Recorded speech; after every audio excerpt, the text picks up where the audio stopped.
కూడా ఆవిడ వెళ్ళి ఒక ప్రశ్న వేసింది దక్ష ప్రజాపతిని. మా ఆయన గురించి చులకన చేసి మాట్లాడుతున్నావు, నువ్వు తక్కువ చేసి మాట్లాడుతున్నావు, ఆయన గుణగలాలు అర్థం కాక. ఆయన కన్నా బ్రహ్మ గొప్పవాడు అంటున్నావు, బ్రహ్మగారిని ఆహ్వానించావు సభకి. నేను ఒక్క ప్రశ్న అడుగుతాను, చెప్పు. ఆయన నిజంగా అంత పనికి మాలినటువంటి వాడు అని నువ్వు అనుకుంటూ ఉంటే, నృకపాల జనాధరుడు పరేత భూచరుండు పిశాచయుక్తుడిని శర్వులమంగళుగా తలంపరెవ్వరున్. మరి వాక్పతి ముఖ్యులం మహాత్ము చరణ సరోజములన్ సమ్మతి తాల్సరే మస్తకంబులన్. ఏమయ్యా, బ్రహ్మగారిని పిలిచావు కదా సభకి, నేను ఒక ప్రశ్న అడుగుతున్నాను. పరమశివుడి గురించి ఏవేవో అక్కరమాలినటువంటి దుష్ప్రచారపు మాటలు మాట్లాడుతున్నావు. బ్రహ్మగారిని సభకి పిలిచావు. ఆ బ్రహ్మయే పరమశివుని యొక్క పాదముల అడుగున అంటుకున్నటువంటి మట్టి తీసి తన 4 తలల మీద చల్లుకుంటూ ఉంటాడే. మరి పరమశివుని యొక్క పూజార్హత నీకు అర్థం కాలేదా అని అడిగింది. తండ్రి మాట్లాడలేదు. తన భర్తకి స్థానం లేని చోట, ఆయన అవమానింపబడిన చోట తాను మిన్నకుండి వెళ్ళిపోవచ్చు. కానీ వెళ్ళిపోతే శివుడు ఒక నవ్వు నవ్వి ఊరుకుంటాడు. ఆవిడకు ఒక తత్వం ఉంది శాస్త్రంలో. వేదం ఆవిడ గురించి చెప్తూ యజుర్వేదం ఒక మాట ఉంది, శివా విశ్వాహ భేషజీ, శివా రుద్రస్య భేషజీ అంది. ఆమె బిడ్డలుగా భావించి లోకానికంతటికీ పాఠం చెప్తుంది. పాఠం చెప్పడం కోసం శివుణ్ణి రుద్రుణ్ణి చేస్తుంది. అదే తల్లి బిడ్డలకి ఉపకారం చెయ్యాలనుకున్నప్పుడు రుద్రుణ్ణి శివుణ్ణి చేస్తుంది. మళ్ళీ ఆయన కోపం తగ్గించి ఆయన్ని తండ్రిగా కూర్చోబెడుతుందంటే నిజంగా ఆయనకి కోపం వస్తుందా? రాదు. సదాశివోం మన కోసం కోపం తెచ్చుకుంటాడు, మనని దారిలో పెట్టడం కోసం. శివుణ్ణి రుద్రుణ్ణి చెయ్యాలి, లేకపోతే ఆయన నవ్వుతూ కూర్చున్నాడు, వీళ్ళు గాడి తప్పిపోతున్నారు. అందుకే ఆమె వెంటనే ఏమందంటే, నరుడు అజ్ఞానమునన్ భుజించిన జుగుప్సంబైన యన్నంబు సయ్యన వెళ్ళించి పవిత్రుండైన గతి, దుష్టాత్ముండవై ఈశ్వరున్ అఘను నిందించిన తనూభవ అనంగా ఓర్వ, హేయభాజనమైన ఈ శరీరమున్ విడిచి భస్వచ్ఛుద్ధి ప్రాపించదన్ అంది. ఓరి దుర్మార్గుడా, పరమశివ నింద చేశావు. నువ్వు నన్ను అనుగ్రహించమని అడిగావు కనుక నీకు కూతురుగా వచ్చాను. కానీ నీ కూతురుగా నేను ఉండడం ఎంతకాలం ఉంటుందో తెలుసా? శివుణ్ణి నింద చెయ్యనంత కాలమే. నువ్వు శివుణ్ణి నింద చేసి నన్ను కూతురుగా ఉండమంటే నేను ఉండేదాన్ని కాను. ఇక నేను ఈ శరీరంతో బయట తిరిగితే దాక్షాయణి అని పిలుస్తారు. నా భర్తని నిందిస్తే ఏ చెవులు విన్నాయో ఆ చెవులతో ఉన్న శరీరంతో ఏ నా భర్తని నిందించిన వాడున్నాడో వాడి కుమార్తెగా ఇక లోకంలో చలామణి కావడం నాకు ఇష్టం లేదు. అందుకని ఈ శరీరాన్ని విడిచిపెట్టేస్తున్నాను అంటూ ఆమె తీర్పు చెప్పింది. ఎవరికి? మిగిలిన వాళ్ళందరికీ చెప్పింది. ఏకకాలమునందు తన పాతివ్రత్యాన్ని ఆవిష్కరిస్తూ రెండవ చేతితో లోకమునకు ఒక సందేశం ఇచ్చింది. భవోనహోద్వేష్టి శివం శివేతరహ అంది. శివుణ్ణి దూషించినా, శివుణ్ణి నిందించినా, శివుణ్ణి తక్కువ చేసినా లోకానికి మంగళాలు ఎక్కడి నుంచి వస్తాయిరా? కళ్యాణాలు రమ్మంటే వస్తాయా? రావు అని చెప్పింది. ఇది లోకానికి చెప్పిన తీర్పు. శివ నింద, శివుణ్ణి దూషించడం ఎంత ప్రమాదకరమో చెప్పింది. చెప్పి ఆమె యోగాగ్ని యందు శరీరం విడిచిపెట్టేసింది. విడిచిపెట్టేస్తే ఇది పరమశివుడికి తెలిసింది.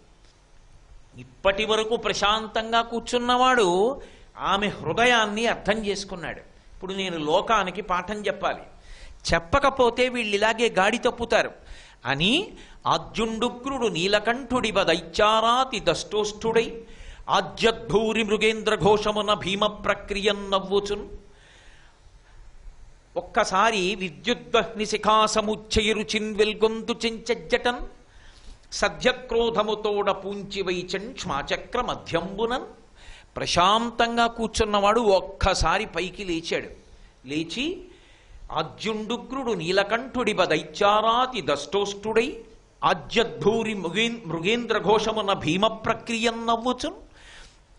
పెద్ద వికటాట్టహాసం ఒకటి చేసి మహాకోపంతో ఆ జటనంతటినీ కూడా విప్పి విరబోసుకుని విద్యుద్వహ్ని శిఖా సముచ్చయరు చిన్వెల్గొందు చెంచెజ్జటన్. మెరుపు ఎలా ఉంటుందో ఆకాశంలో అలా మెరిసిపోతున్న ఒక జటని ఊడబెరికి ఆ కైలాస పర్వతం మీద ఉన్న ఒక రాతి కేసి కొట్టాడు.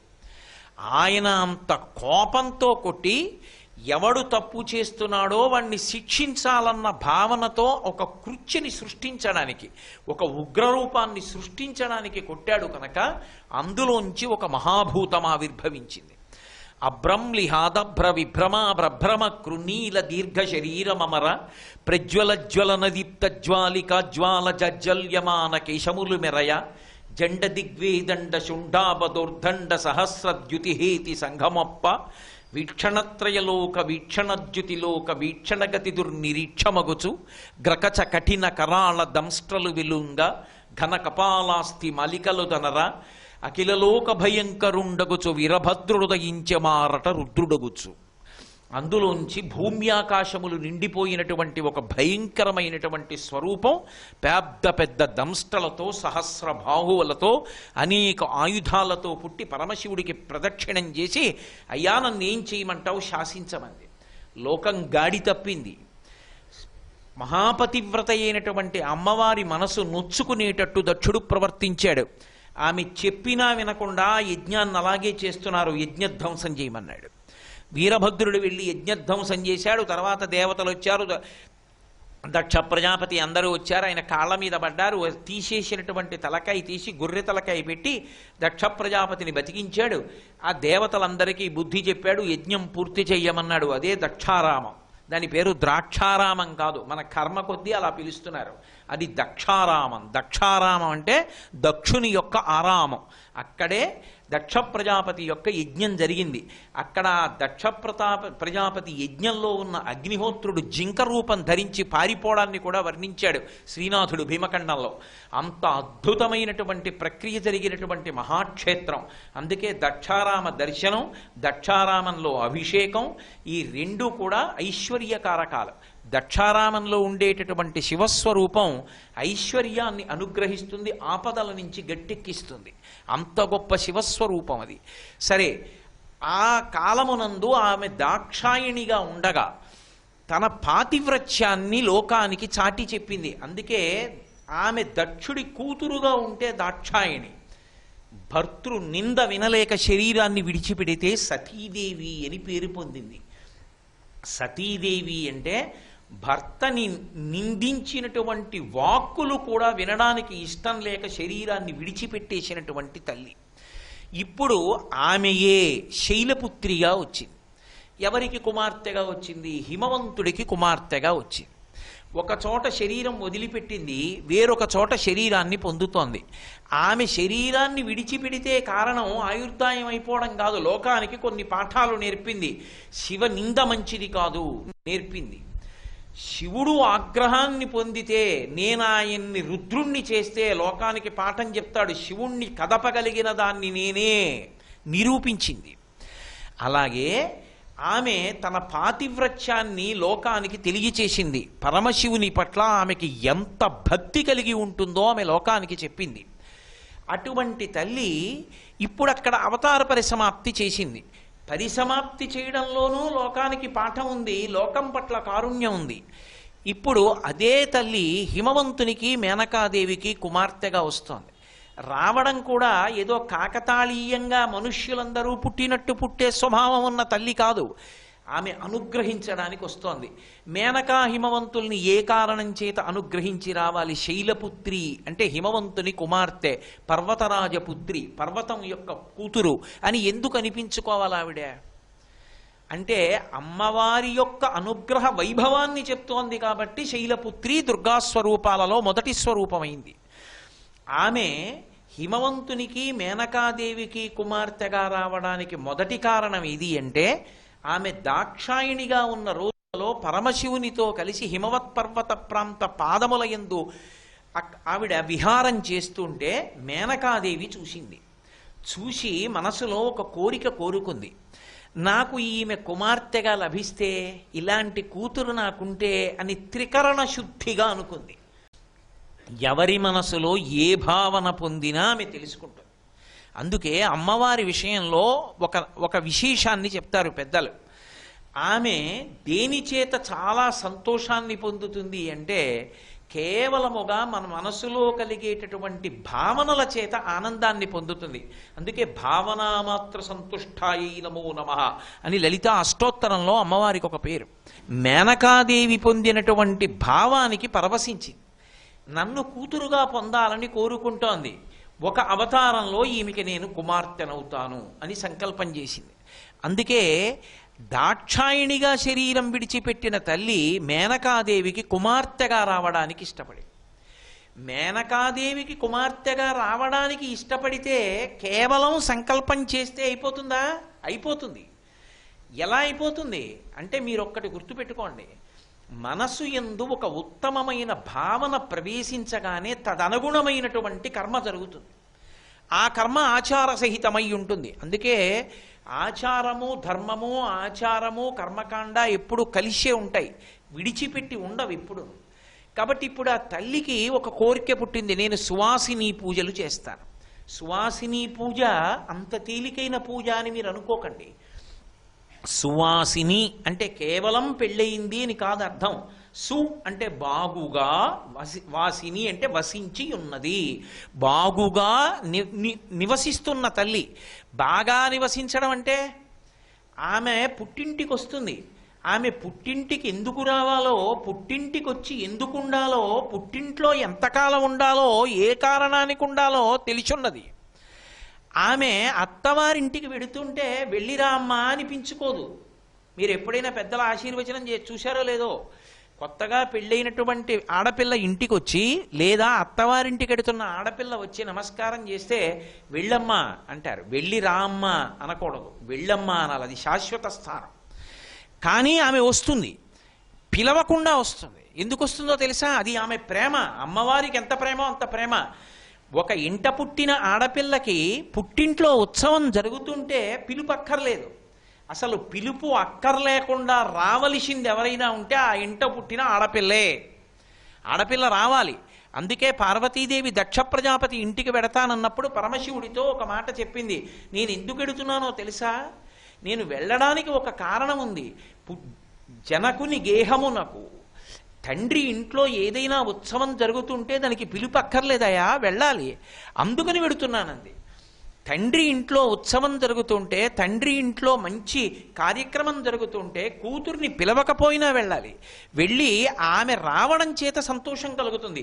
ఎంతకాలం ఉండాలో అంతకాలమే ఉంటుంది.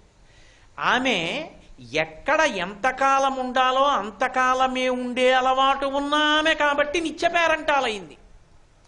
అది గొప్పతనం. సువాసిని అన్న మాటలో గొప్పతనం ఎక్కడొచ్చిందంటే, నా కూతురే, నా ఇంట పుట్టి పెరిగిన పిల్లే, నేనే చేయించాను అట్ల తద్ది నోము, నేనే చేయించా ఉండ్రాళ్ల తద్ది నోము, నేనే పట్టించా కొన్ని నోములు వ్రతాలు మంచి భర్త రావాలని.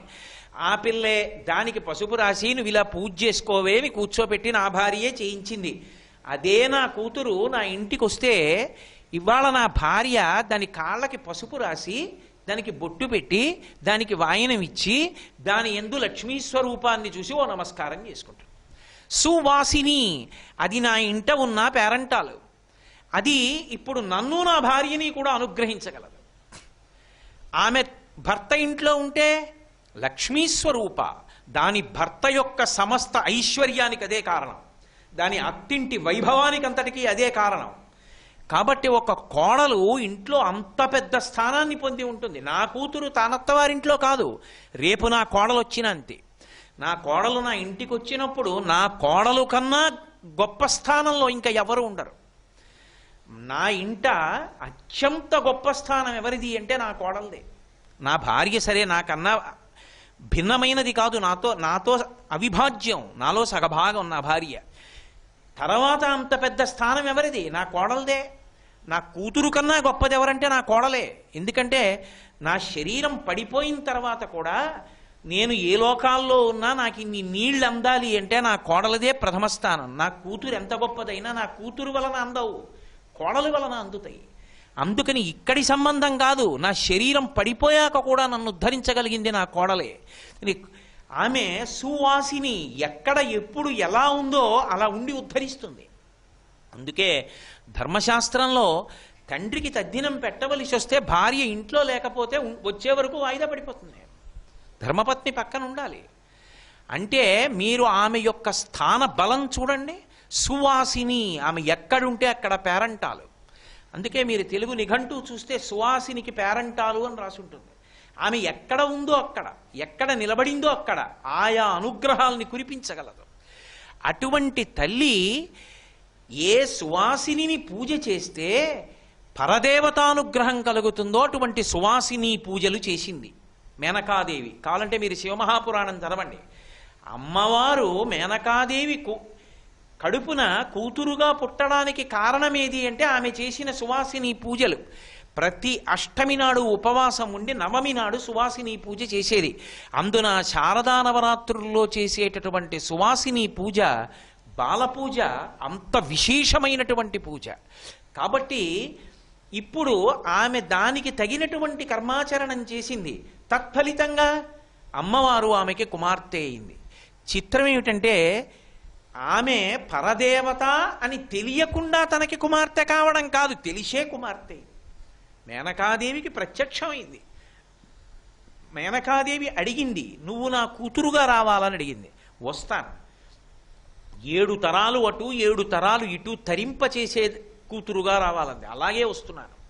అందుకే శంకరాచార్యుల వారు అసౌ నాసావంశస్తు హినగిరి వంశధ్వజపటి అని కీర్తించారు సౌందర్యలహరిలో. అసలు హిమవంతుని యొక్క వంశమనేటటువంటి ధ్వజస్తంభానికి కీర్తి పతాక ఆ తల్లి, ఆమె కుమార్తెగా రావడం. కాబట్టి ఆ తల్లి ఇప్పుడు కుమార్తెగా రావడానికి అంగీకరించడమే కాకుండా నీకు కొడుకులు కూడా పుడతారు అని అనుగ్రహించింది. ఆ కారణం చేతనే మైనాకుడు పుట్టాడు మేనకాదేవి కడుపున హిమవంతునికి. ఇప్పుడు ఆ తల్లి కుమార్తెగా వచ్చింది. వస్తే తెలుసు మేనకాదేవికి పుట్టినటువంటిది సామాన్యమైన పిల్ల కాదు, ఈ పిల్ల సాక్షాత్ పరదేవత, నా కడుపున కూతురుగా వచ్చింది. ఇప్పుడు ఏమిటి అదృష్టం? ఎంత గొప్ప అదృష్టాన్ని ఇచ్చేసిందో తెలుసా మేనకా హిమవంతులకు ఆవిడ. అసలు లోకంలో ఎవరూ ఊహించడం కూడా సాధ్యం కానటువంటి అనుగ్రహాన్ని వర్షించేసింది. మనందరం అమ్మా అని ఇలా నమస్కారం పెడతాం. అమ్మా ఇలా రావే అని గడ్డం పట్టుకున్నాడు హిమవంతుడు. నమస్కారం పెట్టలేదు. కూతురు పరదేవతని తెలుసు, కానీ తాను తండ్రి. ఆ తండ్రి అన్న ప్రేమలో ఆమె పరదేవత అని తెలిసి కూడా ప్రేమ కప్పేసింది. ఆ ప్రేమ కప్పేస్తే హిమవంతుడు పొందినటువంటి అదృష్టాన్ని శంకరాచార్యుల వారు స్తోత్రం చేయకుండా ఉండలేకపోయారు. సౌందర్యలహరి చేస్తూ అంతటి శంకర భగవత్పాదులు తరాగ్రేణ స్పృష్టం తుహినగిరిణా వత్సలతయా గిరీశే నౌదస్తం ముహురధర పానాకులతయా కరగ్రాహ్యం శంభో ముఖముకుర వృంతం గిరిసుతే కథంకారం బ్రూమస్తవచుబుకం ఔపమ్యరహితం అన్నారు. అమ్మా నీ గడ్డానికి ఉపమానం నేను వెయ్యలేనమ్మా. ఏమిటిట? ఎందుకుట గడ్డానికి ఉపమానం వేయలేకపోవడం పోలిక అంటే మొదటి కారణం ఎందుకు చెప్పారో తెలుసా? కరాగ్రేణ స్పృష్టం తుహినగిరిణా వత్సలతయా, వాత్సల్యంతో నా కూతురు అన్న భావనతో ఇంట తిరుగుతున్నటువంటి పరదేవతని గడ్డం పట్టుకుని నా తల్లి కదూ, నా కన్న కదూ, కొంచెం బువ్వ తిను, అమ్మా అంతసేపు ఆడుకోకు బజ్జో అని హిమవంతుడు గడ్డం పట్టుకుని బతిమాలి నేను తండ్రిని అన్న ప్రేమ చేత నువ్వు పరదేవతవన్న విషయాన్ని తెలిసుండి మరిచిపోయి తన ప్రేమ చేత కప్పేసి పట్టుకుని బ్రతిమాలడానికి అవకాశం ఇచ్చిన ఆ గడ్డానికి ఉపమానం ఎక్కడుందమ్మా అన్నారు శంకరాచార్యుల వారు. అంటే హిమవంతుణ్ణి ఒక పర్వతాన్ని ఆవిడ అంత అనుగ్రహించేసి, అనుగ్రహించడం అక్కడతో పోయిందా? పోతన గారి వీరభద్ర విజయంలో అసలు పరవశించిపోయారు పోతన గారు. గిరులలోనొక్క గిరినైన నా పేరు వెలయచేసి తిటుల జలజనయన నీకు తండ్రినైతి నాకింత చాలదే ఇది మహాద్భుతంబు ఇందువదన అన్నాడు. ఏముందమ్మా, నేను ఒక గిరిని, ఎన్ని కొండలున్నాయి తల్లి లోకంలో, అన్ని కొండల్లో నేను ఒక కొండని పడు ఉంటాను అక్కడ. అలా అటువంటి నా పేరు ప్రపంచ ప్రఖ్యాతమై చరిత్ర పుటల్లో శాశ్వతత్వాన్ని పొందింది. ఎందుకో తెలుసా అమ్మా? నువ్వు నా కడుపున పుట్టడం కాదమ్మా, నన్ను నీ తండ్రిని చేసుకోవడం. నా కడుపున నువ్వు పుడితే నాకు తెలియచ్చు తెలియకపోవచ్చు, కర్మజనితం అవుతుంది. అప్పుడు కాదు, నన్ను తండ్రిగా వరించావు. హిమవంతుడు నాకు తండ్రి కావాలి అని కోరుకుని నాకు కూతురికయ్యావు. నీకు తండ్రినైతే నాకింత చాలదే, ఇది చాలదమ్మా నాకు, ఇది మహాద్భుతంబు ఇందువదన, ఇది మహాద్భుతం అమ్మా అని పరవశించిపోయాడు. ఇప్పుడు చెప్పండి, ఆవిడ కారుణ్యానికి ఎల్లలుంటాయా అసలు?